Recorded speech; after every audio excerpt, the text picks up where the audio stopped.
This week, we're going to talk about the next intriguing question in my series. Whatever happened to poverty in art? You won't find many pictures of poverty in Britain's art of the 21st century. You won't find many pictures of poverty throughout the world of Western art. Pictures of poverty have been taken over by photographers. But we know that the artist, through his work, the painter, enhances the image to increase the impact. Well, here's a picture painted by Jean-Francois Millet of poverty. It's called The Gleaners. These three women are working in a field somewhere, possibly in Normandy, gathering wisps of wheat. They are working just after the harvest. The farmer is still sitting on his horse, looking at them from a distance. And there are one or two labourers staring. This is a perfectly legal thing under French law in the 19th century. Gleaning was allowed for the poor of the community to go in and remove what was left after the harvest. They would work all day in the burning sun. Their hands were burnt black, their feet were burnt black, they had to be wrapped up against the sunshine. There is no guarantee that they would have collected 700 grams, sufficient for 700 grams of flour to make a 600-gram loaf of bread. 700 grams of flour would have been the yield of half an acre of normal wheat. The extraordinary thing about this picture is it is a very, very beautiful picture. The elegance of the women working, their bent backs, doing this heartbreaking job, seems to emphasise the punishing nature of their task, but it is still a lovely painting to look at. I could go through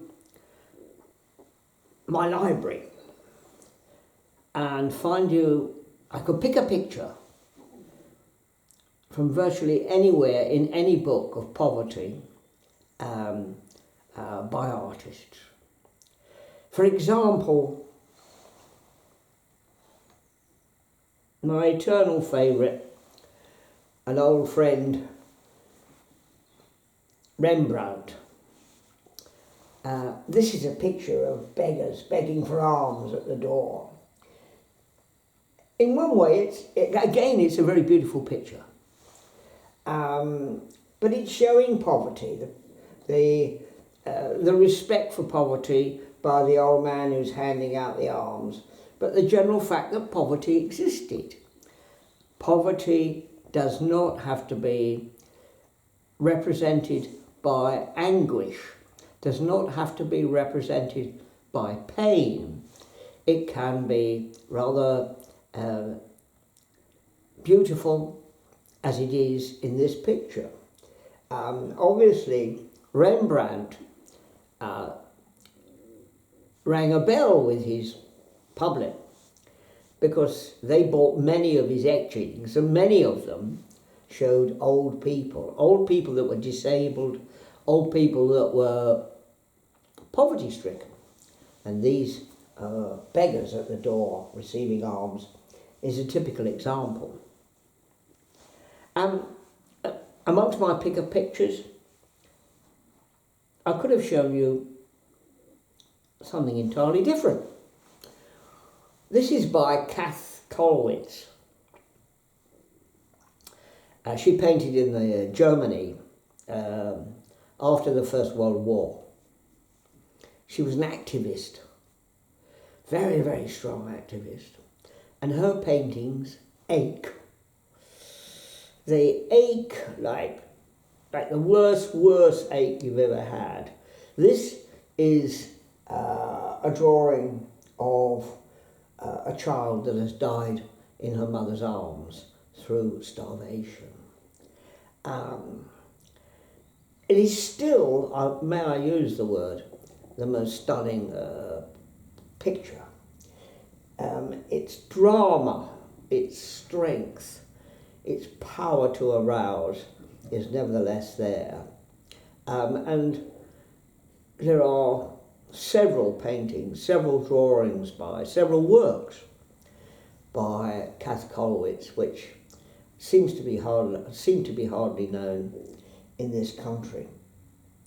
So as I said, you won't find paintings like this amongst Britain's national treasures, frontline big ticket artists like Hockney, Peter Blake, Tracey Emin.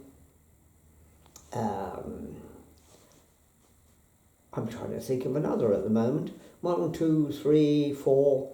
Perhaps those are suffice. Of course, our eternal Damien Hirst. These people only deal in ideas, their own ideas. I am not condemning them, but I sometimes rue the fact that we seem to have abandoned pictures of poverty in Western art. There was a great, there is an interesting anecdote about the great portrait painter and landscape painter, Gainsborough, the Suffolk man, like me. Not really. Gainsborough asked Joshua Reynolds, his fellow portraitist, another British treasure, he said, "Can you tell me, I can't sell my landscape paintings." And Reynolds said to him, "You must put people in them, then you will sell them. And you must put poor people in them." So Gainsborough put poor people in his landscapes. But the trouble was that he put poor people presented as jolly poor people, plump housewives with plump children, everybody looking clean and scrubbed up. Mind you, he still sold his landscapes. So there is a moral in there somewhere. Next week we will be looking at, next time, we will be looking at another subject that seems to have been kicked into the long grass or hidden in a cupboard. And that will be whatever happened to the little people in art. Thank you.